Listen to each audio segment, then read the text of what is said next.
de hablar un poco con ellos y nos dijeron que el niño tenía una enfermedad y es que no crecía. El cuerpo no se desarrollaba. La cara sí, el aspecto del niño era de un niño mayor, pero sin embargo no crecía. Eso es una enfermedad, eso no es normal, eso no es normal. El apóstol Pablo dice en la carta a los Corintios, concretamente en el capítulo 13 de la primera carta, cuando yo era niño, yo hablaba como un niño. Yo no siempre tuve la voz que tengo ahora. Había una vez en mi vida que yo hablaba así. Pero después ya cambié la voz, ¿sabe? Yo tuve complejos durante muchos años de chiquitito. Yo era el más pequeño en el equipo de fútbol. Yo soy lampiño, yo no tengo pelos. Y cuando yo entraba a las duchas y yo veía aquellos gorilas allí dentro, y entraba yo decía, me daba vergüenza. ¿Sabes lo que hacía? Me cortaba pelos de la cabeza, lo pegaba con cinta adhesiva y me lo ponía bajo el sobaco, para que no se rieran de mí. Si la vida nos va cambiando la voz, la vida nos hace crecer, estirarnos. Yo no puedo ponerme los zapatos, las camisas y los pantalones de cuando tenía 8 años. Pero hay cristianos, hay creyentes que llevan toda la vida con la misma talla de pantalón y de camisa porque no han crecido. Se han quedado raquíticos, se han quedado enanos. ¿Es esto algo nuevo, algo que tiene que ver con el siglo XXI, que es algo de los últimos tiempos? No se equivoque, hermano. Ya en los tiempos bíblicos, en los tiempos de la primera iglesia primitiva, ya había estos problemas. Por ejemplo, el apóstol Pablo, me remito otra vez a la carta a los Corintios, le dice, sois niños en Cristo. No les puedo dar alimento sólido, porque si se le da una chuleta a un niño lo matamos. No puedo compartir con ustedes cosas profundas, no puedo usarles en otros aspectos de la vida. ¿Por qué? Porque os habéis quedado estancados, sois niños, carnales. Y claro, y como sois niños y carnales y no habéis madurado ni crecido, habláis como niños, pensáis como niños, hay celos, hay envidias, hay divisiones. Quítate tú para ponerme yo, porque os comportáis como auténticos niños, aunque lleváis toda la vida en la iglesia. Y también cuando uno lee la carta a los hebreos, pues también encontramos palabras como, ya es tiempo de dejar los rudimentos y avanzar hacia la perfección, y comer comida sólida. Y es una tragedia cuando hay creyentes que no quieren crecer, están ahí tranquilos, ahí en su asiento un año y otro año y está bien, yo vengo, pero esa no es la voluntad de Dios. Dice la Biblia que cuando un pastor sale con su rebaño por las montañas, con frío, con calor, por la mañana, por la tarde, por la noche, a veces jugándose la vida con peligros tremendos, ¿para qué sale? ¿Para qué hace el esfuerzo ese hombre? Es que no hay otra cosa a la que dedicarse en la vida. Bueno, la Biblia nos enseña y nos da a entender tanto en el Antiguo, a través de la vida del rey David y de otros personajes, porque muchos patriarcas fueron pastores. Curiosamente, Abraham fue pastor, Isaac fue pastor, Jacob fue pastor, José fue pastor, David fue pastor y muchos fueron pastores. Y el esfuerzo que hacían era para poder ver que ese rebaño les daba leche, o les daba corderitos o cabritos, o les daba lana, o les daba algo, pero nadie se está sacrificando año tras año, día tras día, pasando frío y hambre y jugándose la vida por nada. ¿Se da cuenta? Entonces el Señor ha invertido mucho en ti, hermano. ¿Sí o no? El Señor ha invertido mucho tiempo en nosotros, mucho. ¿Cuántos sermones tú has oído? ¿Cuántos más o menos? ¿100? 100. 200, 300, 400 y... El Señor quiere que toda esa semilla que ha sido plantada en tu corazón produzca fruto. ¿Y qué dice el Señor? ¿Qué dice el Señor de un árbol que no da fruto? ¿Qué hay que hacer con el árbol que no da fruto? Según el Señor. Cortarlo. Y si lo dejamos para que decore, no, es que no hay objetos decorativos en el reino de Dios. En otros aspectos sí, pero en la iglesia nadie es un objeto decorativo. Vamos a poner el púlpito aquí, una plantita y al hermano al lado, así, quietito, sin moverse. No hay objetos decorativos en el reino. Dice el Señor que llegó a maldecir el Señor Jesucristo a una higuera porque daba un aspecto pero eran falsos. Estaba cargada de hojas. Y se acercó y dice la Biblia que la maldijo porque tenía hambre y no había fruto en ella. Dijo, ¿para qué queremos una higuera que no dé fruto? Está inutilizando la tierra y impide el crecimiento de otros árboles. Alguien le dijo, bueno, vamos a darle otra oportunidad, vamos a abonarla, bueno, ok, una oportunidad más. Pero si no da fruto, me la cortan y la tiran al fuego. Así de claro. Entonces, cuando uno va a la palabra del Señor, en el capítulo 16 de Marcos, vimos la semana pasada que el Señor a sus discípulos primero les reprochó su incredulidad y su dureza de corazón. Versículo 14, Marcos 16, 14. Les reprochó, les echó en cara lo duro que todavía eran, lo incrédulos que todavía eran. ¿Cómo es posible que a veces le cuentes a un cristiano un milagro y te diga, bueno, ya no sé, no será una exageración lo que me estás contando? ¿Cómo puede ser que haya cristianos que duden del poder de Dios?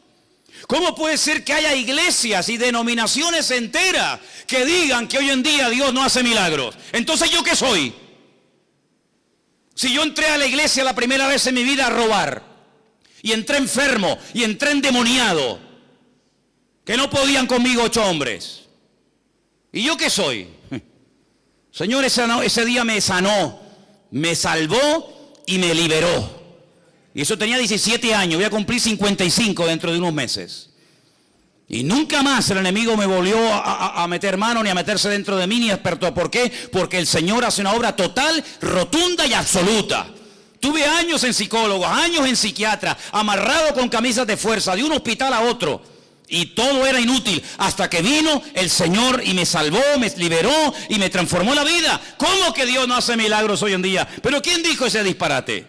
Lo que pasa es que no los hace a través de tu vida, ni tú los ves, porque tú eres un incrédulo. Que tienes la cabeza así de gorda, llena de Biblia, pero tu corazón está seco porque no tienes comunión con Dios. Y el Señor, cuando va a su palabra, nos dice, prediquen el Evangelio. Pero espere un momento. Pero cuando usted predica el Evangelio, cuando usted obedece y pone en práctica la palabra, dice, señales seguirán. Las señales siguen. No es que usted tiene que ir detrás de las señales, no, yo no sigo ni señales ni sigo a nadie, yo sigo a Cristo. Y dice la Biblia que el bien y la misericordia tienen la orden de parte del Creador de seguirme hasta el fin del mundo. Y Él nos protege y Él nos cuida y Él nos bendice. Pero cuando obedecemos, ¿y qué hay que obedecer? Predicar el Evangelio. ¿A quién? A toda criatura. ¿Eso lo dice la palabra de Dios, sí o no?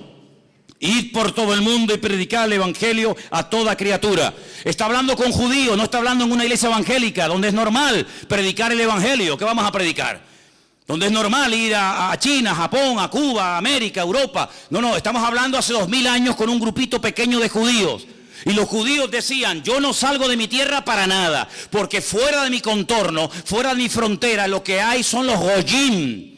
Y los goyim son los perros, los gentiles, que no merecen nada. Por eso Jonás se metió en un barco y le preguntaron, vamos a ver, pero ¿tú a qué te dedicas? ¿Cuál es tu oficio en la vida? Y dice, yo soy profeta del Dios Altísimo. Yo sirvo al Dios Todopoderoso, al Dios de Abraham, de Isaac y de Jacob. ¡Wow! ¿Y qué haces aquí si eres profeta? Porque este no es tu lugar. Pregúntate siempre, ¿estás en tu lugar? Y si estás en el lugar, ¿estás haciendo lo que el Señor te ha llamado? Si tú eres profeta, ¿qué haces aquí de marinero? No, es que yo estoy huyendo. ¿Huyendo de quién, muchacho? Huyendo de la presencia de Dios. Pero ¿cómo puede una persona llegar a pensar que puede esconderse de Dios y Dios no encontrarlo? ¿Hay alguien aquí que crea eso? ¿Hay alguien aquí que crea que usted se puede meter en un sitio donde Dios no te va a encontrar? Adán lo intentó. Adán creía que se podía ocultar de Dios. Adán no era ateo. Adán era creyente, era producto de las manos del Señor. Pero él creía la gran mentira de que se podía ocultar de la presencia del Señor. Lo mismo que Jonás. Yo huyo de la presencia del Señor. Pero si huyes de la presencia del Señor, ¿qué pasa? ¿Que a dónde vas? Porque ¿a dónde iba Jonás? Según la Biblia, a Tarsis. ¿Dónde está Tarsis? En el sur de España, en Huelva. Ahí está Tarsis, todavía se llama Tarsis. ¿Y él de dónde venía? Salió de una ciudad que se llama en la Biblia Jope, hoy en día se llama Jafo. ¿Qué le parece, amigo? Se montó en un barco para huir de la presencia del Señor. Es decir, él iba a cruzar todo el Mare Nostrum, él iba a cruzar todo el gran mar, el mar Mediterráneo, porque decía, aquí vive Dios en Israel, en el templo de Jerusalén, pero allí en el otro extremo de la tierra Dios no está. Y entonces allí no está la presencia del Señor, por lo tanto allí puedo hacer lo que me da la gana, vivir en desorden, vivir en rebeldía, porque Dios vive allí, pero más allá ya no está. Se equivocó. No hay lugar en el mundo, ni fuera del mundo, del cual te puedas esconder de Dios. A todo lugar donde vayas, de día o de noche, el Señor sabe dónde está. Sus ojos recorren toda la tierra, dice la palabra del Señor. Por lo tanto, es inútil huir de la presencia del Señor. Pero él, ¿por qué huía? Porque le había dado el Señor la orden de ir a un país extranjero, a otra cultura. ¿A dónde? A Nínive. ¿Y eso dónde queda? En Irak. Ay, amigo. Y allí era la gente terrible, terrible. Allí eran, pero vamos, salvajes, auténticos salvajes, como siguen siendo hasta el día de hoy.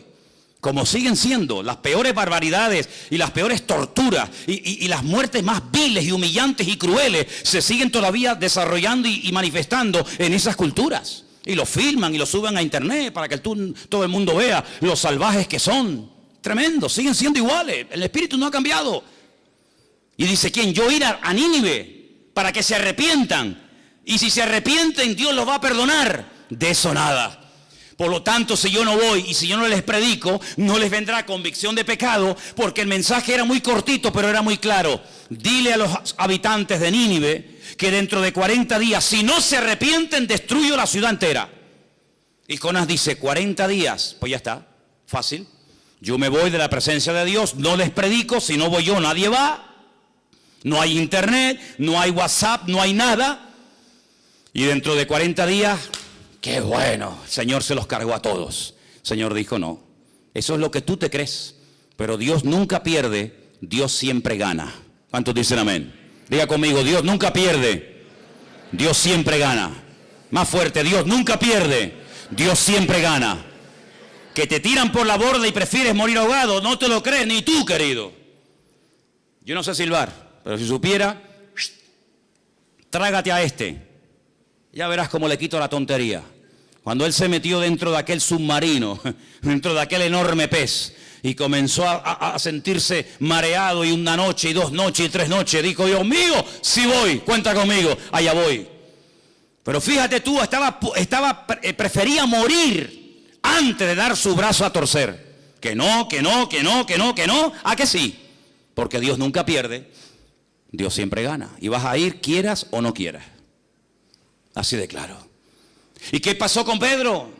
Porque eso fue en el Antiguo Testamento. Y Pedro, conociendo al Señor, viviendo con el Señor, Señor, lo que tú me pidas, ¿sí? Vete a casa de Cornelio a predicar el Evangelio. ¿A casa de quién?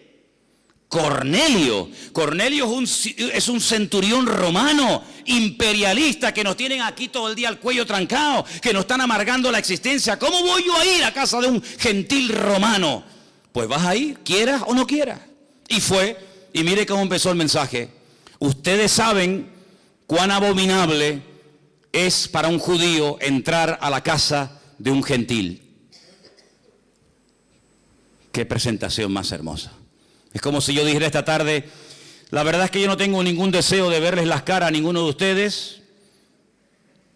La verdad es que yo estoy aquí por obligación, porque tengo que predicar, pero yo por mí me mandaría a mudar y lo dejaría todo.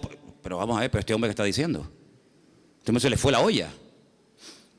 Así empezó Pedro el mensaje. Así empezó. Porque no entendía que gente fuera de su cultura, de sus esquemas, entendieran el Evangelio. Pero el Señor ya lo había dicho, id por todo el mundo y predicad el Evangelio. Es decir, que desde el principio el Señor viene hablando acerca de que Él tiene un plan general. Y en ese plan entra la salvación de todas las naciones de la tierra. Porque Dios quiere que todos los hombres procedan al arrepentimiento y que todas las naciones se salven y conozcan a su Hijo Jesucristo a través de su palabra. ¿Cuántos dicen amén? Pero dice la palabra de Dios que en un principio no era así, no había necesidad de predicar el Evangelio ni nada a nadie. ¿Por qué? Porque el único que conocía al Señor y se llamaba Adán. Adán era un hombre perfecto, tan perfecto que ni sudaba, no tenía frío, no tenía calor. Algunos dicen, bueno, pero si no iba a morir, porque también era un ser eterno, porque Dios lo creó eterno, porque la paga del pecado es la muerte, y si no había pecado, no había muerte. ¿Dónde iba a caber tanta gente? Si se iban a comenzar a reproducir y uno y otro y miles, ¿dónde va a caber tanta gente desde los tiempos de Adán hasta hoy en día? Oye, ¿por qué te crees tú que Dios creó tantos planetas? ¿Para tenerlos vacíos? ¿Qué sentido tiene haber creado miles, millones de planetas para tenerlos vacíos? No, Dios creó todo eso para ir poblando todo el universo, para que todas las naciones, para que todo el universo conociera del poder de Dios, pero ustedes lo han echado todo a perder, porque habéis pecado y ahora las cosas han cambiado radicalmente. Ya no va a volver a ser nunca más como antes. Ahora vas a sudar, ahora vas a tener frío, ahora van a tener dolores, ahora le va a doler por aquí, le va a doler por allá. Ahora se van a levantar los padres contra los hijos contra ellos mismos. Ahora va a ser todo diferente. Cuando vayas a sembrar te vas a pinchar la mano porque nacerán cardos y espinos.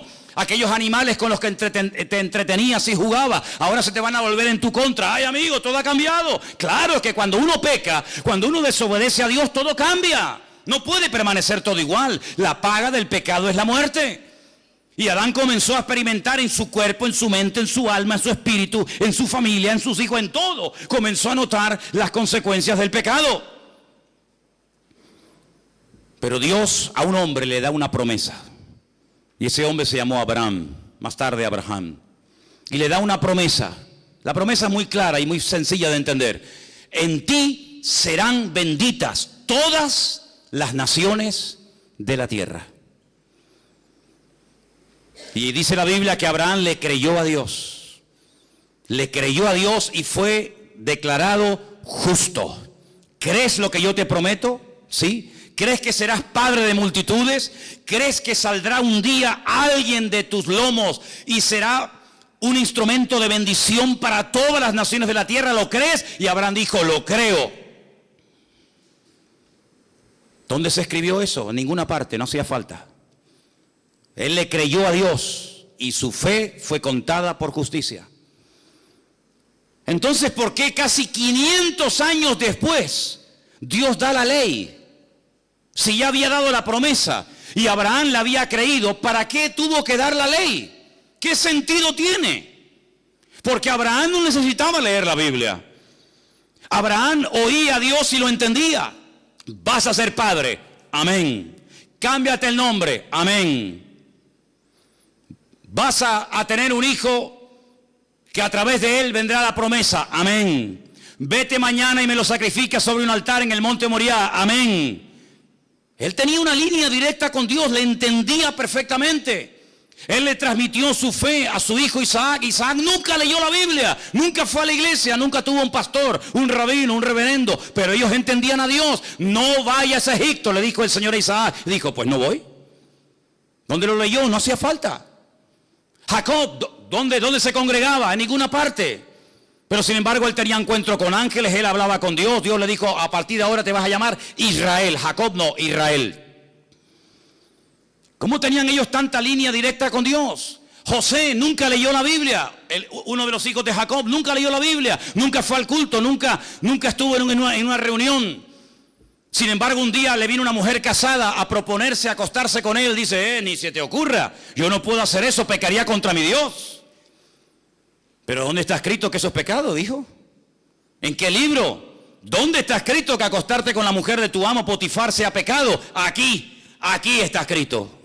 No necesito ley, no necesito Torah, no necesito nada porque yo conozco a mi Dios. Y como conozco a mi Dios, sé lo que le gusta y lo que no le gusta, lo que le agrada y lo que no le agrada. Y a Noé le dice, cuando construyas el arca, vas a coger 7 parejas de animales limpios y animales impuros y los vas a meter en el arca. ¿Y cómo sé cuáles son los limpios y cuáles son los impuros? Si eso no está escrito, yo te lo voy a decir. Entonces hubo un tiempo, hubo una generación, hubo un grupo de personas minoritarias que tenían un nivel de comunión, un nivel de santidad, un nivel de relación con Dios tan elevado que no necesitaban que nadie les predicara, que no necesitaban Torah, que no necesitaban ley ni mandamientos ni nada. Entonces la pregunta la vuelvo a hacer otra vez, ¿para qué Dios la dio? Si cuando Dios le hablaba a esta gente ellos entendían y obedecían, ¿para qué da la ley? Cuando la ley son 613 mandamientos. ¿Para qué? Si ellos saben, con esta no me puedo acostar, este es un animal limpio y no se puede comer, este es inmundo y no lo puedo comer, esto lo puedo hacer, aquello no lo puedo hacer. Si lo saben todo porque tienen esa ley grabada en sus conciencias y en sus corazones, ¿para qué le das la ley? Bueno, es que la Biblia dice para qué fue dada, vamos a verlo. Gálatas capítulo 3, verso 19. Porque esta pregunta que yo estoy lanzando hoy a todos ustedes, esta pregunta no es la primera vez que un ser humano se la hace en la historia de la humanidad. Esta pregunta ya se la han hecho miles a lo largo de la historia. Por lo tanto, tiene respuesta. ¿Dónde está? En la Biblia. Vamos a verla. Gálatas capítulo 3, versículo 19. ¿Lo tienen, hermanos? ¿Para qué sirve la ley? Porque Abraham no la necesitó. Abraham se circuncidó él solo. Él solo, sí, él, y a su hijo, y al otro, y al otro. Entonces, ¿para qué fue, o para qué sirve entonces la ley? Amigo, escucha esto. Es que la ley fue añadida a causa de las transgresiones.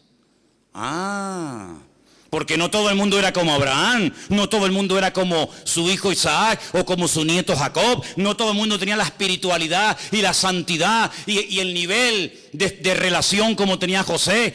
Ojalá fuera así, pero no era la realidad. Por lo tanto, hay que poner límites. Por lo tanto, la ley no fue dada para los buenos, sino para los transgresores, porque los buenos no necesitan ley. Dice, ¿qué ley le voy a poner a un obediente como Abraham? ¿Qué ley le voy a poner? No me obedezcas tanto. Oye, no tengas tanta fe. A los que hacen la voluntad de Dios, a los que conocen al Señor, no necesitan ley, pero fue dada a los transgresores. Y ellos no eran transgresores, pero iba a haber muchos. Fue dada a causa de las transgresiones hasta, ay amigo, esta preposición es fundamental. ¿Hasta cuándo? Viniese la simiente a quien fue hecha la promesa. ¿A quién se le hizo la promesa? A Abraham. En ti serán benditas todas las naciones de la tierra. Cuando venga esa simiente, cuando se cumpla esa promesa que yo te he dado, hasta ese momento llega la ley. Mientras tanto, no. Entonces dice, hasta que viniese la simiente a quien fue hecha la promesa y fue ordenada por medio de ángeles en mano de un mediador. Y el mediador no lo es de uno solo, pero Dios es uno solo. Luego, ¿la ley es contraria a las promesas de Dios? Dice, en ninguna manera. Pero si por la ley, porque si la ley dada pudiera vivificar, la justicia fuera verdaderamente por la ley. Mas la Escritura lo encerró todo bajo pecado, para que la promesa que es por la fe en Jesucristo fuese dada a los creyentes. Pero antes, escucha, antes de que viniese la fe, estábamos confinados, encerrados, enclaustrados bajo la ley, encerrados para aquella fe que iba a ser revelada. De manera, versículo 24, que la ley ha sido nuestro ayo, para llevarnos ¿a quién? Para llevarnos a Cristo. Yo pregunto, ¿vino ya Cristo o no ha venido todavía? Porque en Israel lo están esperando, dicen que no ha venido. Pero yo pregunto hoy en Santa Cruz de Tenerife, ¿Cristo ha venido, sí o no? Bueno, pues sí ha venido. Y dice aquí, de manera que la ley ha sido nuestro ayo para llevarnos a Cristo, a fin de que fuésemos justificados por la fe, pero venida la fe, ya no estamos bajo ayo. Ya está. Si usted no entiende esto, pues oiga, yo intentaré explicárselo lo mejor que pueda, pero está tan claro, pero tan claro. Abraham, te voy a dar una promesa, pero entre la promesa y el cumplimiento de la misma van a pasar muchas generaciones, muchos siglos. Y yo conozco al ser humano, porque si cuando eran perfectos y hablaban conmigo todos los días, pecaron y desobedecieron, imagínate ahora que ya le dieron lugar al pecado, que ya han probado la rebeldía y la desobediencia. Si antes no pudieron mantenerse en santidad, ¿cuánto menos ahora? Por lo tanto, entre que te he dado la promesa y hasta que venga la promesa, y la promesa es Cristo, van a pasar muchas generaciones, muchísimas, miles y miles de personas. ¿Cómo hacemos para que esto no se desmadre? ¿Cómo hacemos para que el mundo no se autodestruya? ¿Cómo hacemos para frenar la maldad? Poniendo leyes. Los casados, ustedes no pueden engañar a sus mujeres con otras mujeres. Mujeres, ustedes tienen que ser fieles a vuestros maridos. Hijos, tenéis que obedecer a vuestros padres. Agricultores, tenéis que hacer esto y esto y esto. Ganaderos, tenéis que hacer esto y esto. Solteros, casadas, viudas. Y hay un montón de leyes. Pero si yo sé que de aquí al Puerto de la Cruz o de aquí a los cristianos no puedo ir a más de 120, porque yo lo sé, ¿sí o no? Yo no necesito que por el camino me pongan carteles y carteles y carteles y carteles y carteles. 120, 120. Pero si ya lo sé. Ya lo sé. Pero entonces, ¿por qué se ponen? Porque siempre habrá alguno que aún, a pesar de que lo sabe, se va a pasar el límite y va a querer ir de 200. Y después pasa lo que pasa. Si yo sé que en España se circula por la derecha y los que me vienen por la izquierda, yo no necesito tantas indicaciones porque ya lo sé, ya lo aprendí, ya lo sé de toda la vida. Ay, amigo, pero hay gente que a pesar de esas leyes dice, no, yo me voy a ir por la izquierda. Y mira lo que pasa, los kamikazes que encima apuestan dinero, chocan uno con otro y se rompen familias y un auténtico desastre. Las leyes se ponen para los transgresores, no para los obedientes. Si usted ama a su esposa, usted no necesita poner un cartel en la puerta de su casa, no cometerás adulterio. Es que yo ya lo sé, José lo sabía, sin necesidad de ley. Pero dice la Biblia que el Señor dio la ley para parar, para frenar, para poner un coto, porque ellos vivían rodeados de amorreos, filisteos, jebuseos, cananeos, y aquellos eran un desmadre, un desorden de países. Comían de todo, se mataban unos a otros. Bueno, era terrible lo que esa gente hacía. Si yo cojo a mi pueblo de la esclavitud en Egipto y los meta a vivir con esta gente, se van a pudrir como ellos, se van a terminar matando unos a otros. Entonces pongo leyes. Por ejemplo, ¿por qué los judíos tienen la obligación o tenían la obligación en aquel tiempo de sacrificar en el altar animales como por ejemplo corderos, ovejas, bueyes? Porque eran los animales sagrados del enemigo. Y entonces, ¿qué es lo que hacía? No, de sagrado nada. Aquí el único sagrado es el Señor. Y puso leyes para marcar una diferencia, para que ustedes sean un pueblo diferente, que habla diferente, piensa diferente, viste diferente, actúa diferente. Pero el que sabe cómo soy yo, no necesita leyes. El que sabe cómo soy yo, como el caso de mi amigo Abraham, como el caso de José, y como el caso de otros personajes, ellos saben cómo tienen que vivir, porque tienen comunión conmigo, pero ustedes, la mayoría, que no tienen comunión conmigo ni la quieren tener, yo a ustedes les tengo que meter leyes y leyes y leyes y leyes, y esto no, y esto no, y esto no. Y la ley, escúchame bien, no hay misericordia, no hay clemencia en la ley, no existe. Te para el guardia civil y usted va a 200 y le dice carnet de conducir, papeles del vehículo, no sé qué, no sé cuánto, y usted le dice, mire, ¿y no me podría perdonar? No. ¿Por qué? Porque la ley dice que usted se ha pasado el límite de velocidad y según la ley yo lo tengo a usted que multar. ¿No hay misericordia? No. ¿No hay clemencia? No. Y como le dijo una vez un hermano que venía conmigo en el coche, le dice, y si sigue hablando y protestando, también le voy a poner otra multa porque veo que no llevaba el cinturón de seguridad puesto, así que mejor estése calladito. Pues le van a caer todas encima. ¿Qué le parece, amigo? Entonces la ley tuvo un objetivo temporal, transitorio. Primero, poner freno, poner limitaciones al desmadre, a la carnalidad del hombre. Segundo, aunque le suene fuerte, hacerle la vida imposible al hombre. ¿Para qué? Para que llegue un momento en el que diga, yo no puedo con esto, Señor, esto es demasiado, esto es terrible. Señor, 613 mandamientos, pero si Adán tenía uno y era perfecto y no pudo, y a mí me manda 613, no puedo.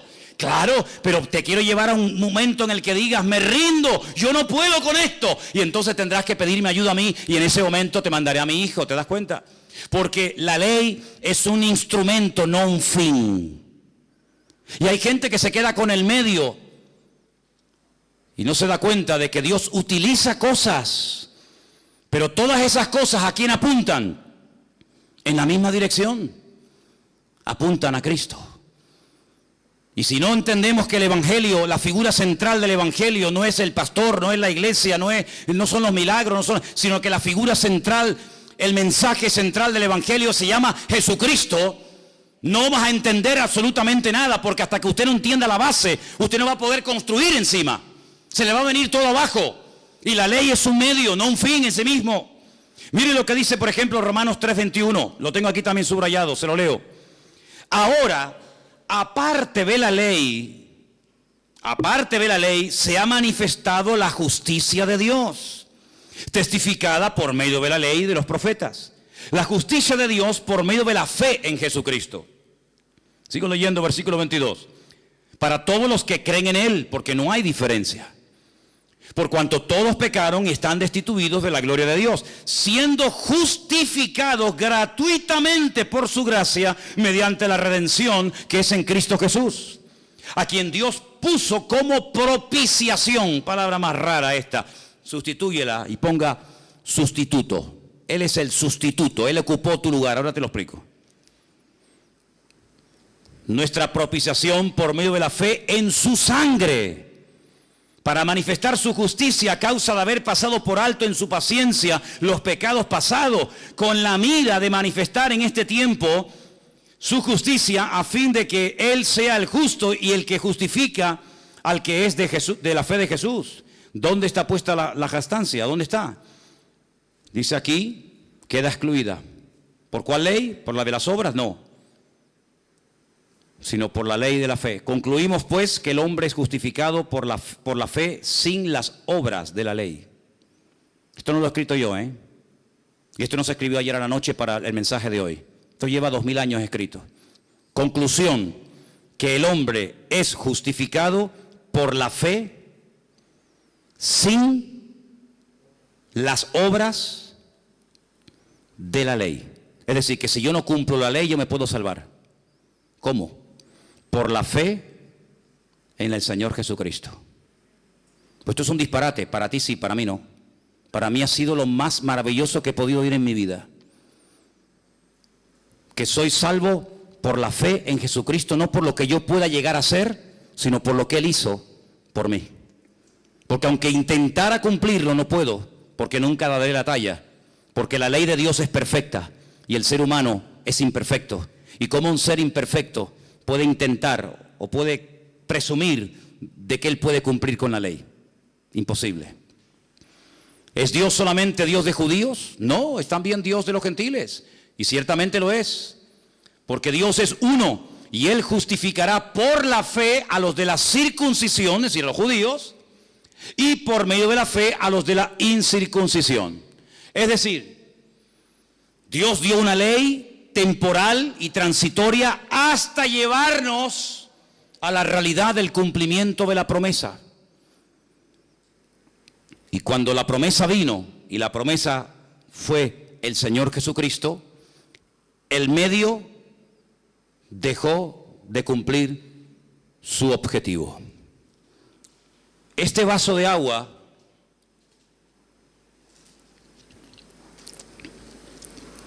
es simplemente un medio para depositar en él agua.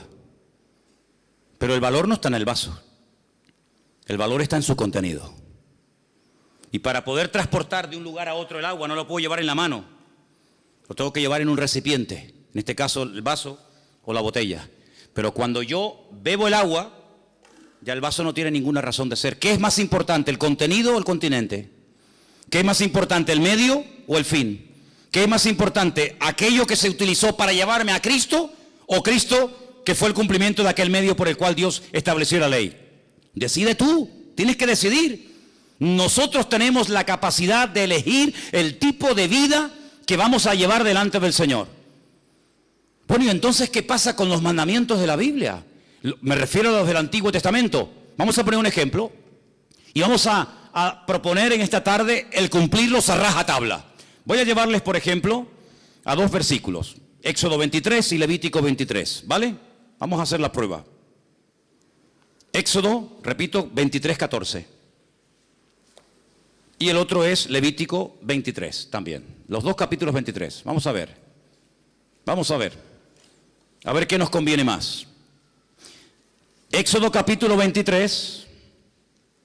Dije que es versículo 14. Vale, vamos para allá. 23, 14. 3 veces en el año me celebraréis fiesta. 3 veces en el año me celebraréis fiesta. Halloween, Semana Santa y Navidad. ¿No? Eso no dice aquí. Pero que dice que hay 3 fiestas en el año que tengo que celebrar. Vamos a ver cuáles son. La fiesta de los panes sin levadura guardarás. 7 días comerás los panes sin levadura, como yo te mandé en el tiempo del mes de Abib. El mes de Abib, ¿cuál es ese mes? ¿Cuál es el mes de Abib? ¿Qué significa Abib? Tel Aviv. ¿No hay una ciudad que se llama Tel Aviv? ¿Y Aviv qué significa? Primavera. Como yo te mandé en el tiempo de la primavera. Porque en ese mes saliste de Egipto y ninguno se podrá presentar delante de mí con las manos vacías. Bien, ya sé cuál es una. Los panes sin levadura. 7 días comiendo panes sin levadura. Vale. Segunda, la fiesta de la siega. Bien.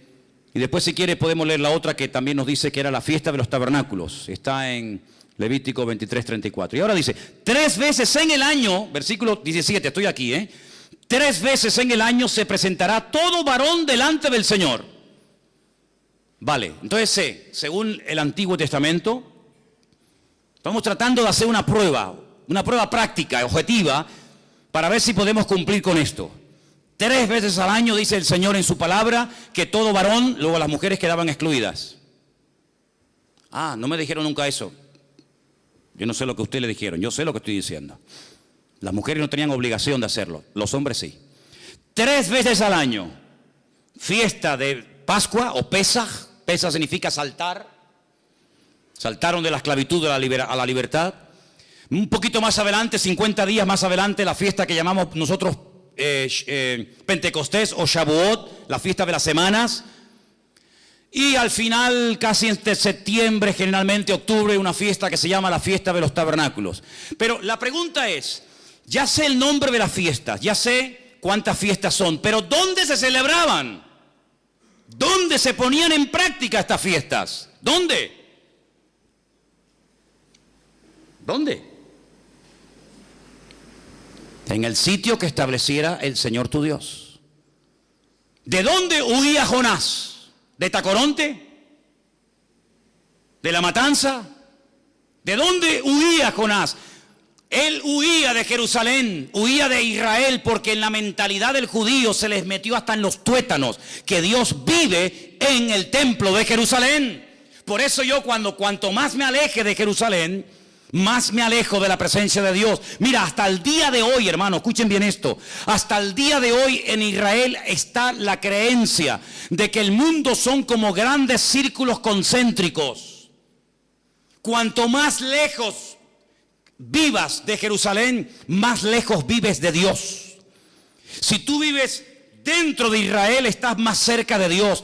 Pero si vives en el norte de Israel, no estás tan cerca de Dios como el que vive en el centro de Jerusalén. ¿Por qué? Porque en Jerusalén era donde vivía el gran rey, no donde vivía el gran rey. Pero dentro de Jerusalén había una montañita, un monte llamado el Monte Moriah, y dentro del monte había un edificio, y dentro del edificio había 2 habitaciones, y dentro de ese edificio había una en particular pequeñita, que era el Santo Santorum, el lugar santísimo, donde estaba allí el Arca de la Alianza, y donde entraba una vez al año, en el día del Yom Kippur, el sumo sacerdote. Ese era el hombre que vivía más cerca de Dios. Los demás vivían, depende, a 4 kilómetros de Dios, a 5 kilómetros de Dios, a 8 kilómetros de Dios. Esa era la mentalidad. Esa era la mentalidad que había. Y el Señor dice, me celebraréis estas 3 fiestas anuales donde yo lo dijere, donde yo lo estableciere. Bueno, venga, va.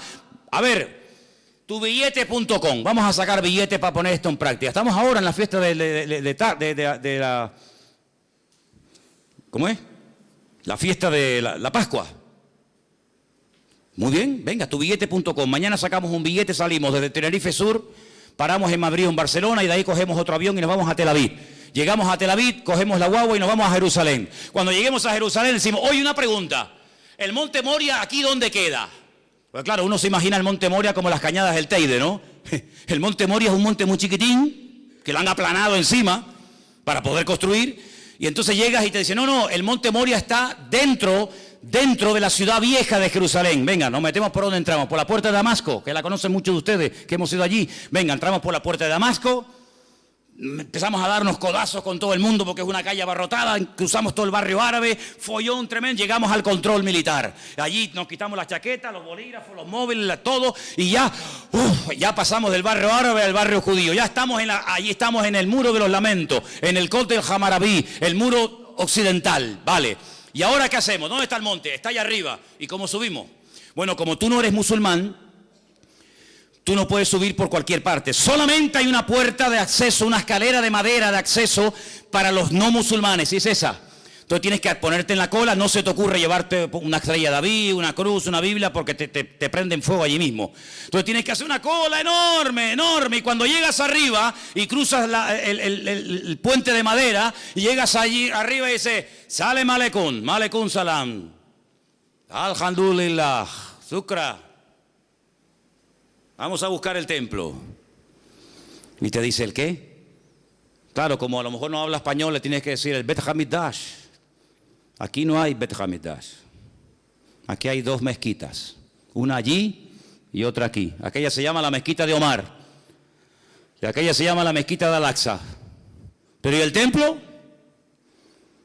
Porque yo he leído aquí que tengo que venir al templo del Señor 3 veces al año y he venido de Tenerife. Y todos estos conmigo. Pues aquí no hay templo. Y como se ponga chulo, le damos una paliza y lo tiramos del muro abajo. Y no es la primera vez que lo hacen, ¿eh? Entonces me vengo a Tenerife frustrado porque digo, Señor, no puedo cumplir tu palabra, Señor. No puedo. Porque la voy a cumplir ¿dónde? En mi casa. Eso no vale. No vale. Es que es allí. Es decir, que los cristianos españoles que vivían en el sur o en el norte de España tenían que viajar 3 veces al año a ir a Jerusalén. ¿Me estás diciendo eso? Exactamente te estoy diciendo eso. Y si no quería, eso es otro tema. Pero el Señor dijo 3 veces al año se me van todos a Jerusalén a celebrar la fiesta de Pesach, la fiesta de Shavuot y la fiesta de los tabernáculos, la fiesta de Sukkot. Pero Señor, si yo lo quiero hacer hoy en día yo cojo tu palabra y la interpreto literal y la quiero poner en práctica, no puedo. Y si no hago las cosas como tú me has dicho, ¿qué hago entonces? Bueno, pues si no puedes hacer las cosas como yo he dicho, no las hagas. Porque para hacerlas mal, mejor que no las hagas. Pero ¿y entonces cómo hago? Bueno, entonces lo que tengo que ir a la Biblia a buscar una respuesta a mi incertidumbre, a mi problema. Señor, ¿qué hago? Y ahora me encuentro que la Biblia dice, vuestra Pascua es Cristo. Amigo, que mi Pascua es Cristo. Ajá. Yo soy vuestra Pascua. Por eso mi paz os dejo, mi paz os doy. Y a donde vayas, te puedes estar tranquilo, porque si vives en el sur, en el norte, en América, en Oceanía o donde sea, en Cristo, lo que no puedes cumplir, aunque quieras, porque no se dan las condiciones, ya lo has cumplido si tienes a Cristo viviendo dentro de tu corazón. Ay, amigo, ¿os dais cuenta cómo Cristo es todo? ¿Te das cuenta cómo Cristo destaca por encima de todo? Es como cuando un alpinista está días y días y se esfuerza y lucha y oxígeno y esto y aquello. No ve nada, está luchando para llegar a una cumbre y cuando llega por fin arriba, ¡ay, amigo! Desde arriba se ve una panorámica alucinante, se ven todos los picos, se ve a lo mejor en el fondo otro continente, se ve, yo qué sé, el mar. Pero para poderlo ver todo, tienes que subir. Por eso dice la Biblia que hasta que no subamos, hasta que no levantemos en alto al Señor Jesucristo, no vamos a entender nada. No vas a entender nada, porque los mandamientos del Señor tienen condiciones. Y si no se dan las condiciones, no se puede poner en práctica el mandamiento. No te puedes inventar una Biblia a tu manera, a tu estilo. No se podían hacer sacrificios en las casas. Eso quiere decir que yo no puedo hablar de la Pascua en mi casa. ¿Quién ha dicho eso? ¿Quién ha dicho que no? ¿Quién ha dicho que no podemos hablar en la iglesia o en la escuela dominical o en el culto de jóvenes o donde sea de cualquier otra fiesta? No estoy diciendo eso. Lo que estoy diciendo que si usted quiere hacer las cosas decentemente y con orden, como Dios manda, aunque quisieras, no puedes. Porque de los 613 mandamientos, más de 418 giran en torno a la construcción del templo. Ahora mi pregunta es esta. ¿Dios no tiene poder para que se levante el templo en Jerusalén ahora mismo? Cuando le dijo Pilato al Señor, ¿no me hablas? ¿No me contestas? ¿Tú no sabes que yo tengo poder para...? Y el Señor como diciéndole, pero si yo hago así, amigo, yo hago así, me vienen aquí 1.000.000 de ángeles a defenderme. ¿Qué estás diciendo? Claro que el Señor podría ahora mismo hacer así, ¡bum!, y arrasar todo lo que hay allá arriba y construir el templo. ¿Pero por qué no lo hace? Pues porque no le da la gana. ¿Por qué no quiere? Porque el Señor permitió que lo destruyeran.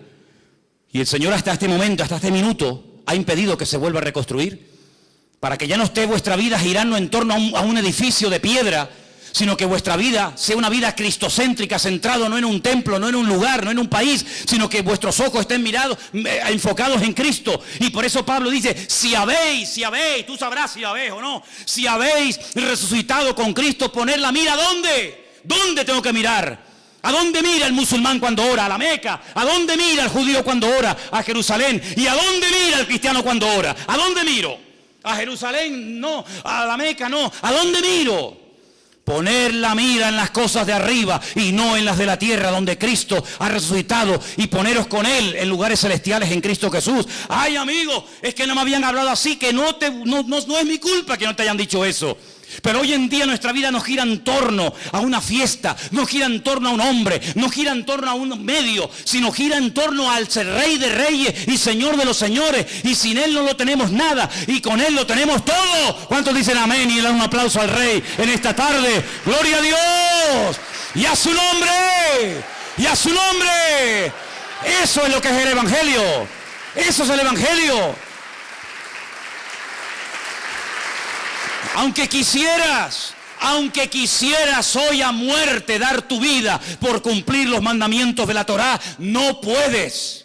No puedes. Por eso están insatisfechos continuamente. Por eso han tenido que decir, bueno, y si ahora no podemos orar 3 veces al día o presentar nuestro sacrificio, y no podemos subir al templo, y no podemos, ¿qué hacemos? ¿Qué hacemos? Y ahí se levantaron los rabinos a lo largo de la historia y escribieron una enciclopedia gigantesca, enorme, llamada el Talmud.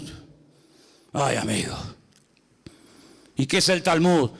Pues es la creación de la Mishnah y la Gemara, la Totafot y la Hagahá. ¿Eso qué es? Tradiciones y mandamientos. Y el Señor dijo, recorréis tierra y mar para ganar a un prosélito. Y una vez que lo ganáis, le ponéis tanta presión y tantas cargas encima que lo agobiáis y lo convertís en 2 veces más hijo del infierno que antes, pero vosotros ni con un dedo las movéis. Que Dios no vino a ponernos cargas, Dios vino a decir, los que estáis cargados y trabajados, abusados espiritualmente, hartos de la vida, venid a mí y descansad, y yo os haré descansar, dice el Señor. Para eso vino Cristo. Y ahora podemos entender cosas tan sorprendentes que rompen los esquemas de la época y hoy en día, como por ejemplo aquella mujer que dice que la sorprendieron en el mismo acto de adulterio. Bueno, hermanos, yo entiendo que la pillaron con las manos en la masa. Ahora, si usted es mujer y está cometiendo adulterio y te pillan, quiere decir que pillan a uno y al otro, ¿o no? ¿O con quién está cometiendo usted adulterio? Con la silla. ¿Con quién? No, te hemos pillado. Y no sacaron una foto porque no pudieron. Entonces cogen a la mujer y al hombre, cogen a la mujer y la llevan al Señor. Y le dicen, según nuestra ley, fíjate tú dándole clases de ley al Señor. Dándole clases de ley al Señor. Cuando esta Biblia que tengo en mi mano es la palabra escrita de Dios, lo que Dios hablaba, lo que salía por su boca, aquí se escribió, ¿sí o no? Pero entonces Cristo, ¿qué era? Era la palabra hecha carne. Dios habló, Dios permitió que su palabra se escribiera y Dios permitió que su palabra se humanara, que su palabra se encarnara, y dice, y vimos su gloria como el unigénito del Padre. Luego, cuando vas a darle clases de Torah, cuando vas a darle clases de ley al Señor, el Señor, que es la palabra, dice, a ver, ¿qué dice vuestra ley? Si fui yo el que te la di. ¿De qué vais? ¿Le va a enseñar un hijo a ser un hijo al padre? Será al revés, ¿no? Digo yo. Es que nuestra ley dice que a tales personas hay que matarlas a pedradas. Bueno, a uno y a otro. ¿Y tú qué dices? Dice, bueno, la mujer, claro, echa polo, sabe que en cuestión de minutos hacen un hueco en el suelo, la meten de cintura para abajo, le ponen, a veces sí, a veces no, una especie de tela encima, la rodean y empiezan pim pam, hasta que la machacan y la matan a pedradas. A ver, que nosotros ya tenemos claro lo que tenemos que hacer, solamente venimos a pedirte tu opinión. ¿Tú qué opinas de esto? Porque esta merece morir. Y es verdad. En la ley no hay misericordia, el que la hace la paga, amigo. Menudo dilema, ¿eh? Menudo problemón. ¿Pero para quién? ¿Para el Señor? El Señor no tiene nunca ningún problema. Dice, espérate un momento. Hace así. Escribe. Y venga a escribir. La lista vacía. Ven a escribir. Ven a escribir. Y dice que cuando miraban aquello, decían, oye, que puso en el suelo mi nombre. Ese soy yo. Claro, porque la inmensa mayoría que estaban allí condenando a los demás, ellos también habían tenido relaciones con ella. ¿Qué te crees? El que tiene digamos, una prepotencia de estar siempre acusando a los demás, generalmente es el peor que está, siempre es él. Generalmente es así. Es mucho más fácil apuntar así que verte que te estás apuntando tú, ¿no? Oye, que te puso ahí el DNI, muchachos, 42815-975B. Ese soy yo. Y ellos, cuando vieron los nombres en el suelo, dijeron, vámonos, nos pilló. A ver si vamos a morir también nosotros. Y dice que fue uno, y el otro, y el otro, y el otro. Todos se fueron, quedaron descubiertos, amigos. Ah, amigos. Pero quedó uno solo. Uno que nunca había pecado. Uno que jamás había tenido un mal pensamiento. Uno que fue santo desde el vientre de su madre hasta el día de hoy. Uno que tenía toda la libertad del mundo para coger las piedras y machacarla viva. Y ese uno se llamaba Yeshua HaMashiach, el Señor Jesús. ¿Por qué no lo hizo? Porque es como una incoherencia que digas que se haga una cosa y luego tú mismo la quiebras.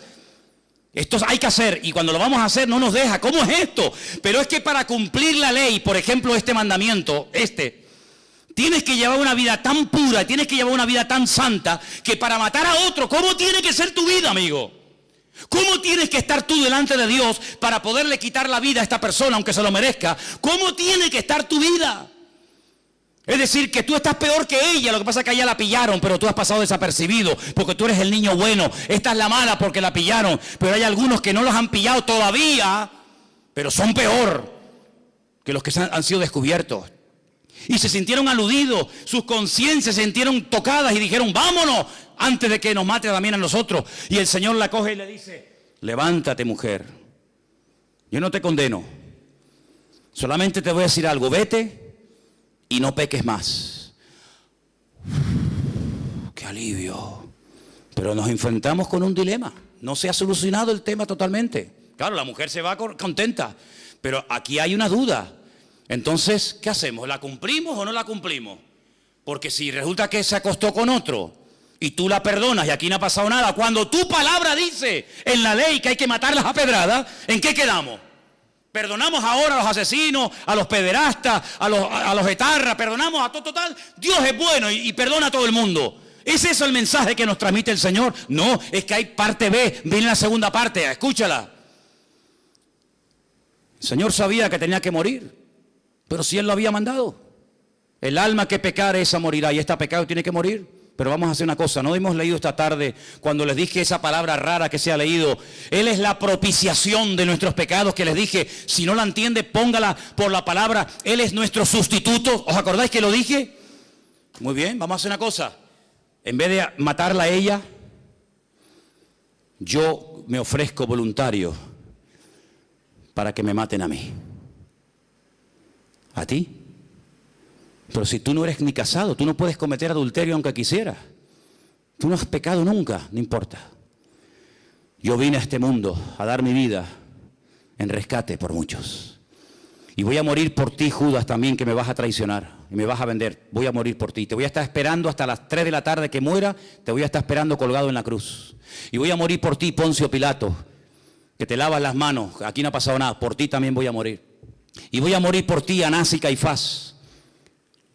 Voy a morir por los borrachos, por los alcohólicos, por las prostitutas, voy a morir por los adúlteros, voy a morir por todos los criminales y asesinos de la historia de la humanidad, porque ese fue el mandato que recibí de mi Padre. ¿Estás dispuesto a que yo lance mi ira contra ti en vez de contra aquella, contra aquel y contra aquel? ¿Estás dispuesto a cargar todo el peso del pecado de toda la historia de la humanidad, de los que murieron, de los que viven y de los que aún no han nacido? ¿Estás dispuesto a semejante sacrificio? Y el Hijo dijo, hágase mi voluntad. Hágase tu voluntad y no la mía. heme aquí, envíame a mí, Señor. Entonces, cuando Cristo muere por esa mujer y por todos y cada uno de nosotros, cuando Él resucita, una mujer se lo encuentra y lo va a abrazar y dice, espera un momento, espera, no me toques todavía porque aún no he subido, aún no he subido, aún no he ido a la presencia de mi Padre a decirle, Padre, mira, lo hice todo como tú me pediste, mira, me traspasaron, me acribillaron, me torturaron, me escupieron, me hicieron de todo. Y el Padre acepta la sangre de su amado Hijo Jesús, le da unas vestiduras nuevas. Cuando se presenta el Señor y entra en aquella habitación donde están llorando y asustados y muertos de miedo, como hemos leído esta noche, dice, Shalom Alejem, paz a vosotros. Ya no tienen que tener miedo de nada ni de nadie, porque vengo con un mensaje de mi Padre, y es que le ha perdonado los pecados a todos ustedes. Así como a Adán, Dios le dijo, fuera, fuera de mi vista, fuera del jardín del Edén, porque has pecado, le has hecho más caso al diablo que a mí, y no mereces estar conmigo. Ahora lo que se perdió en Adán, lo recuperamos en Cristo. Y Cristo dice, ni se te ocurra ir en tu propia justicia, que yo cumplo la ley, que ni se te ocurra, porque no sales vivo de la presencia de mi Padre. Porque mira, Moisés no entró, Abraham mintió, David adulteró, no ha habido ni uno que pueda presumir de que ha hecho todo correctamente. Por lo tanto, ni se les ocurra a ustedes tener la temeridad de acercarse al trono de la gracia con vuestros trapos de inmundicia, con vuestras obras y con vuestras historias, porque no sirve de nada, porque el profeta Isaías dice literalmente que todas nuestras justicias son como trapos de inmundicia. Y si quieren se lo digo en hebreo, como compresas usadas. ¿Eso dice en hebreo? Sí, Señor. Todo lo mejor que me puedan ofrecer, ese es el concepto que Dios tiene de lo mejor. Imagínate de lo peor. Señor, pero entonces, de nada sirven mis sacrificios, de nada sirven mis esfuerzos, de nada, de nada. Y ahora, ¿cómo me presento delante de Dios? Permítame la expresión, no me malinterpreten. Disfrazado de Cristo. Vestido de Cristo. Para que cuando tú vengas delante de Él, ¿por qué decimos, vengo a ti en el nombre de Cristo? Porque como vengas en tu nombre, amigo, como vengas en tu nombre, eres hombre muerto. Señor, no soy digno. Señor, no merezco nada. Soy un adúltero, soy un fornicario. Tengo problemas de este tipo, tengo problemas de otros. Soy así, soy asado. Cosas que ni mi mujer ni mi marido saben, las he hecho, las he deseado, las he pecado, las he comprado, las he mirado. Señor, no soy digno, pero vengo vestido con las ropas de justicia de Cristo. Y el Padre te dice, hijo mío, porque no te ve a ti, ve a Cristo. Y como ve a Cristo que cumplió la ley y dio la talla y su sangre nos ha limpiado de todo pecado, ahora podemos dormir en paz y vivir en paz, aunque no haga nada. Pero ¿cómo que no haga nada?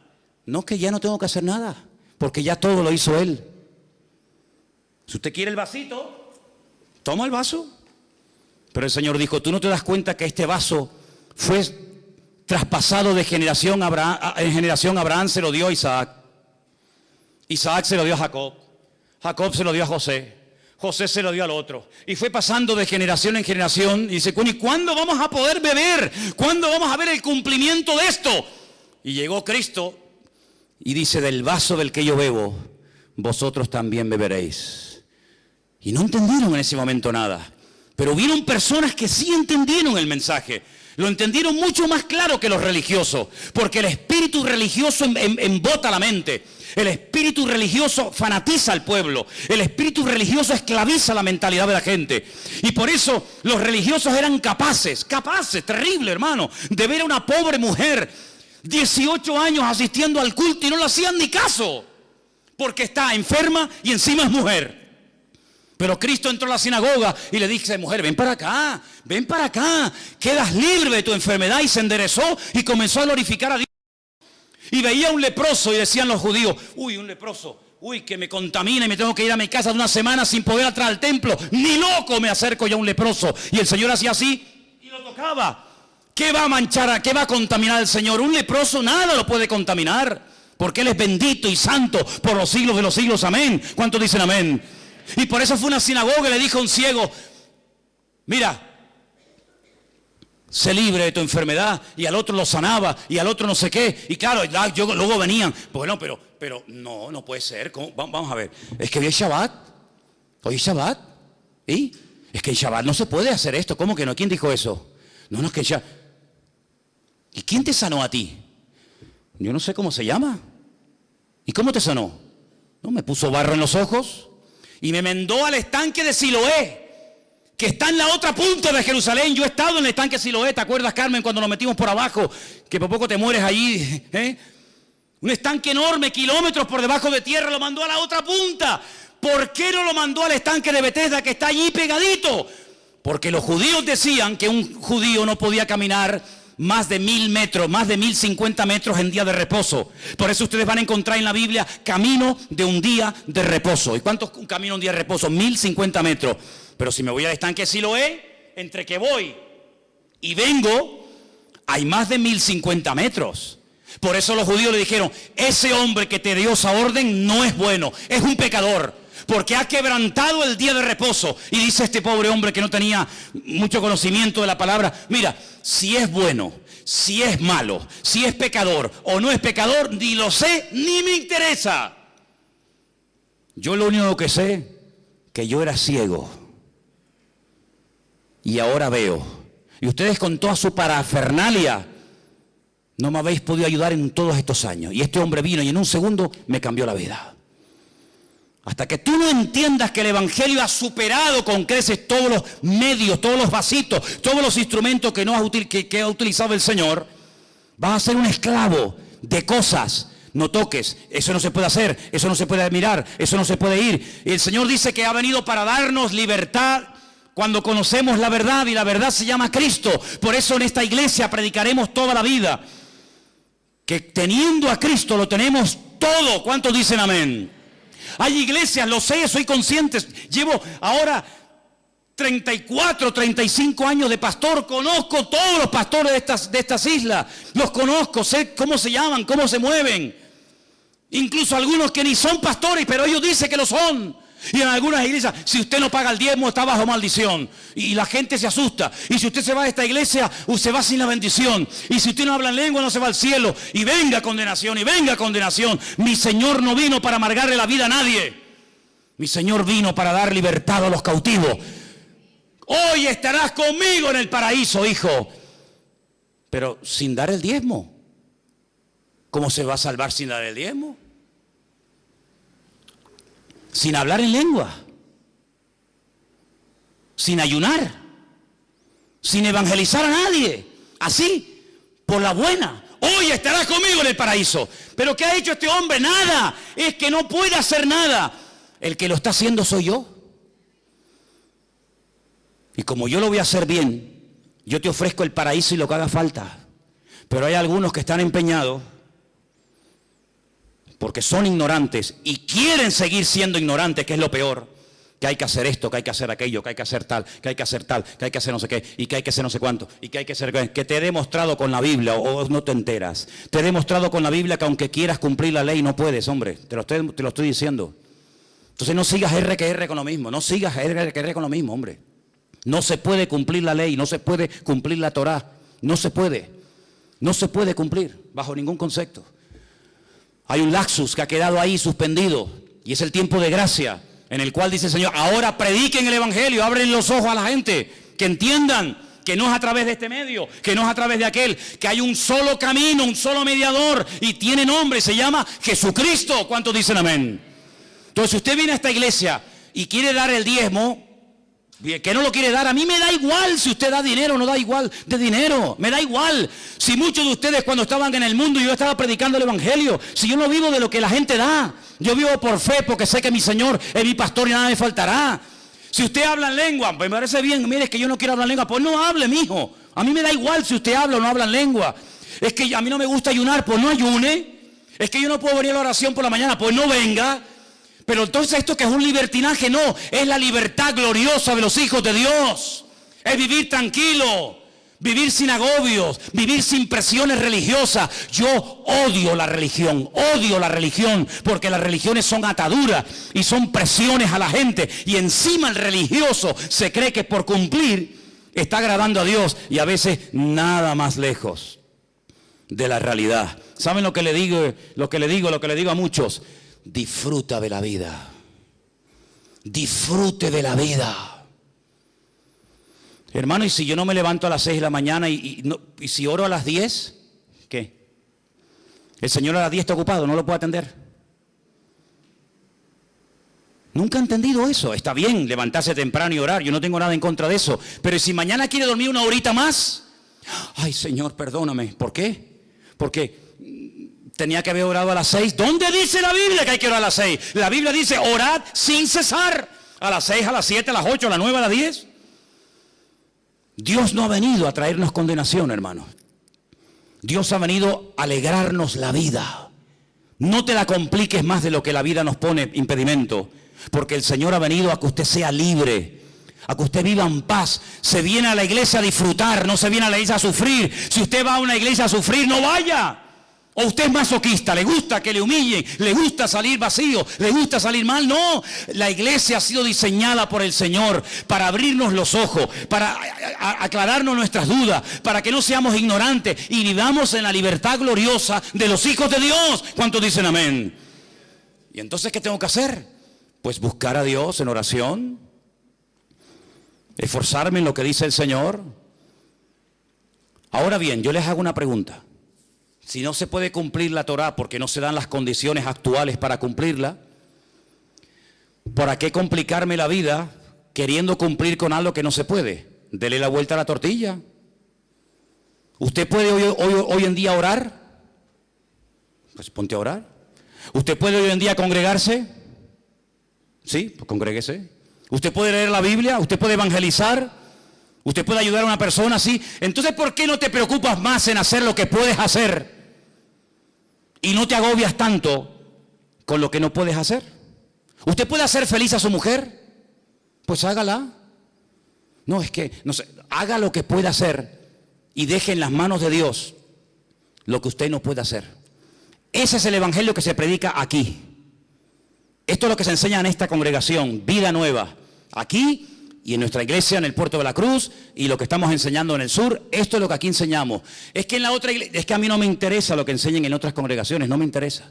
Aquí enseñamos la libertad que Cristo nos vino a dar, no libertinaje. Aquí enseñamos una vida de tranquilidad, de paz, de sosiego.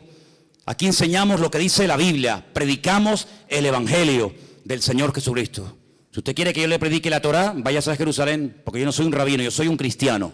Y yo no tengo la obligación de enseñar Torá, yo tengo la obligación de enseñar evangelio. Eso es el mandato que dice la Biblia. Y dice la Biblia, y termino, y es la lectura que hoy se ha leído. Por eso siempre usted tiene que prestar atención a la lectura que se lee antes del mensaje, porque en el 99% de los casos, la lectura previa al mensaje hace referencia o guarda relación directamente con el mensaje que posteriormente se va a compartir. Y si usted prestó atención, nuestra hermana Sonia subió aquí y dijo: si algún ángel del cielo viene y os predica otro evangelio diferente al que nosotros os hemos anunciado, sea anatema. Vamos a hablar clara para entendernos. ¿Qué es anatema? Pues claro, si dice anatema y no sabe lo que es anatema, pues entonces... Anatema significa maldito. Literalmente, maldito. Es decir, que si mañana o esta noche yo tengo un sueño y se me presenta un ángel. Hola, Manolo. ¿Qué tal? ¿Qué pasó? Te vengo a dar un mensaje. A ver. Que el Señor no va a venir. Vengo de parte del Señor que no va a venir. Vengo a decirte que la Biblia que tiene está equivocada, que no es la verdadera. Que hay por ahí otra que nunca se tradujo por miedo a no sé qué. Que el Señor no ha perdonado los pecados de todo el mundo, sino de unos cuantos. ¿Saben lo que hago con ese ángel? Tengo un bate de béisbol que cogí aquí en el rastro. Tengo un bate de béisbol. Le doy una entrada de palos al ángel, hermano. Yo he cogido en más de una ocasión el bate de béisbol. Mira, una vez cuando cogí el bate de béisbol, fue en Bolivia, en Santa... ¿Hay algún boliviano aquí? Tú eres de Santa Cruz de la Sierra. En el séptimo anillo, donde teníamos nosotros el comedor, y comenzamos a dar de comer y comer y comer a los niños, que ahí tú sabes que hay mucha necesidad, ¿verdad? Por allí no aparecía nadie, ni los pastores de la ciudad cuando íbamos a visitar las iglesias, y Armando está ahí, que no me dejará mentir. Íbamos a las iglesias y contábamos lo que estábamos haciendo, de barro hasta aquí, miseria, era terrible aquello. Y nos decían, pues no sabíamos que aquí había eso. Y tú eres de aquí de Bolivia, yo vengo de 15.000 kilómetros y sé más de la miseria que hay en tu barrio que tú. ¿Tú qué pastor eres? ¿Qué evangelio predicas tú? Y lo llevábamos al barrio y se quedaban asustados. Llevamos un día un montón de doctores para que examinaran a los niños y decían, ay, estos niños qué sucios. Claro, ¿qué quiere? A los pocos días de estar allí predicando el evangelio y de haber inaugurado un comedor, hicimos una campaña evangelística y el barrio contento, bueno, la gente venía, era aquí una pasada. Ay, amigo, me dicen unos niños, hay por allí unos señores que también están como ustedes repartiendo folletos y Biblia. Y digo, ¿sí? Pero si aquí nunca ha venido nadie, ¿dónde están? Y me fui, ¿y saben quiénes eran? Ya saben, ¿no? Los testigos de Jehová. No habían ido nunca en la vida, pero ahora que veían que la gente venía a escuchar la palabra, ahora ellos también venían a repartir comida, ahora ellos también venían de bueno. ¿Sabe lo que hice? Me da igual lo que usted opine, ¿eh? Me da exactamente igual. Ya a las alturas que estoy, me fui, cogí un palo así, me acerqué a los testigos de Jehová y le dije, mira, sinvergüenza, aquí estas criaturas han estado pasando hambre y frío y miseria, y habéis sido incapaces en toda vuestra vida de haber venido aquí, y ahora porque veis que dando comida la gente viene a ver el evangelio, ahora vienen. Te doy 2 minutos para que desaparezcan del barrio. Como no se vayan del barrio, me lío a palos con ustedes y me quedo solo. Y los saqué a todos del barrio. No fueron más en el tiempo, yo no sé si fueron después, pero mientras yo esté aquí no entra un demonio de esto, utilizando malamente la palabra para... Y los saqué, gracias a Dios no tuve que darle ningún garrotazo a nadie, pero estuve dispuesto a darlo. Porque el Señor Jesucristo un día entró al templo y le dijo, ustedes son unos sinvergüenza, que utilizando la bondad del pueblo, que quieren sacrificios al Señor, ahora vienen aquí y ponen unos precios abusivos y están convirtiendo mi casa de oración en una cueva de ladrones. Pero yo digo, ¿y cuántas cuevas de ladrones hay hoy en día? Que afuera pone iglesia no sé qué, iglesia no sé cuánto. Hermanos queridos, hay que espabilar y hay que darnos cuenta de que el evangelio ha venido para darnos libertad. ¿Usted quiere vivir en esa libertad? Bienvenido sea. ¿No quiere vivir en la libertad de Cristo? Bueno, pues que Dios le bendiga. Pero en esta congregación no adaptamos la doctrina a usted. Usted no está aquí para pastorearme a mí. Yo estoy aquí para pastorearte a ti. Y si usted viene a esta congregación, aquí predicamos esto. Del diezmo no dé, el diezmo habla en lengua, no habla en lengua, no sé qué, no sé cuánto. Aquí predicamos la libertad a través de la sangre de Jesucristo. Si usted quiere vivir de otra manera, búsquese otra iglesia porque esta seguramente no es la suya. Pero aquí queremos enseñarle a la gente a disfrutar de la vida. Por eso los vecinos me dicen todos los días, más de lo que ustedes se imaginan, qué maravilla de juventud tienen ustedes ahí, que no hacen botellón. Claro, imagínate, si yo veo un botellón aquí en la puerta de la iglesia, saco el bate de béisbol enseguida. ¿Tú me entiendes? Ay, amigo. Ahí se quedan hasta las tantas, no fuman, no beben, no hacen nada malo, no hacen nada bien. La gente alucina con estas criaturas, la gente alucina con esta gente, que aunque a veces también con el sonidito se pasan un poco, pero bueno, ojalá todo fuera eso, ¿eh? Porque hemos enseñado 15 años seguidos, año tras año, uno detrás de otro, que en Cristo hay libertad. Y como en Cristo hay libertad, no lo cambiamos por nada ni por nadie. ¿Cuántos dicen amén? Así que quiero que cierres tus ojos y digas simplemente, gracias Señor, porque tú has venido para hacerme libre. Aleluya. Tú has venido para hacerme libre y en esa libertad que tú me has dado, de esa no me muevo. De esa libertad yo no me muevo. Y dele gracias a Dios que hay un lugar en esta isla que es un auténtico oasis en medio de tantas tinieblas, donde se le está enseñando a usted cómo vivir en libertad, cómo vivir con gozo, cómo vivir con paz y no vivir con presión, con condenación. No hice esto, no hice aquello. No, hermano querido, por favor, hágame el favor. Relájese, como decía nuestro hermano Anderson el jueves en la predicación. Relájense, hermano, relájese. Disfrute de un Dios tan maravilloso que tenemos. Alabado sea Dios. Yo quiero que en esta tarde usted le diga, Señor,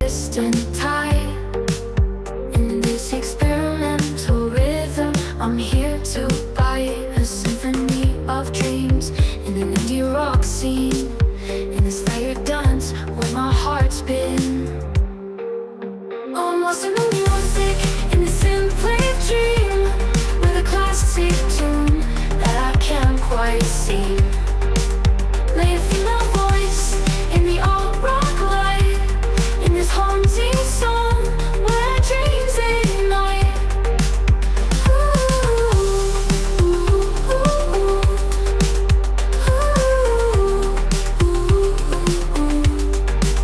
Through the haze of colors and the starry nights, I found my rhythm in the soft moonlight.